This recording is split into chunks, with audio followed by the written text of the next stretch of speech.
দর্শক, এই মুহূর্তে গাজীপুর থেকে মহাসড়কের ঈদযাত্রার সর্বশেষ পরিস্থিতি জানাচ্ছেন প্রতিনিধি AKM শিশির। জি, ধন্যবাদ আপনাকে। আপনি জানেন যে মুসলমানদের সবচেয়ে বড় ধর্মীয় উৎসব ঈদুল ফিতর আর কয়েকদিন পরেই পালিত হবে। যত ঈদের দিন ঘনিয়ে আসছে ততই যেন যানবাহনের চাপ বাড়ছে এই ঢাকা-টাঙ্গাইল মহাসড়কে। এই মুহূর্তে আমি রয়েছি ঢাকা-টাঙ্গাইল মহাসড়কের সুবিপুর এলাকায়। বেশ কিছুক্ষণ আগে আমি চন্দ্রাতে ছিলাম, সেখানে কিন্তু যানবাহনের দীর্ঘ সারি রয়েছে, কিন্তু যানজট নেই। ঢাকাগামী লেন এবং নবীনগরগামী যে লেনগুলো রয়েছে সেখানে কিন্তু যানবাহনের দীর্ঘ সারি রয়েছে, ধীরে ধীরে কিন্তু যানবাহন চলছে। আপনি জানেন যে গাজীপুরের কালিয়াকৈর একটি শিল্পদূষিত এলাকা, এখানে কিন্তু কয়েক হাজার শিল্প কারখানা রয়েছে। সেই শিল্প কারখানাগুলো কিন্তু ঈদকে সামনে রেখে ধাপে ধাপে ছুটি হয়েছে এবং মানুষ কিন্তু ধাপে ধাপে বাড়ি ফিরছে। অন্যান্য বছরের তুলনায় এবছর কিন্তু অনেকটা স্বস্তির ঈদ বললেই চলে।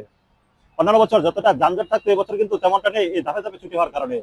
আমার আইন শৃঙ্খলা বাহিনীর সাথে কথা হয়েছে, তারা জানিয়েছেন যে তাদের 4000 অধিক আইন শৃঙ্খলা বাহিনী এই ঢাকা মহাসড়কে যানজট নিরসনে কিন্তু কাজ করছে। অত্যাধুনিক ড্রোনও ব্যবহার করা হয়েছে এখানে। আমার নাজুর হাই থানার ওসির সাথে কথা হয়েছে, তিনি জানিয়েছেন যে এরকম যদি অবস্থা থাকে তাহলে আগামীকাল কিন্তু আর যানবাহনের কোনো চাপ থাকবে না। শিল্পদূষিত এলাকায় এখানে কিন্তু সবগুলো কারখানা প্রায় ছুটি হয়ে গিয়েছে, আর বেশ কয়েকটি কারখানা রয়েছে সেগুলো ছুটি হলে কিন্তু একদম এই গাজীপুরের কালিয়াকৈর এবং ঢাকা কিন্তু ফাঁকা হয়ে যাবে। শিশির, আপনাকে ধন্যবাদ।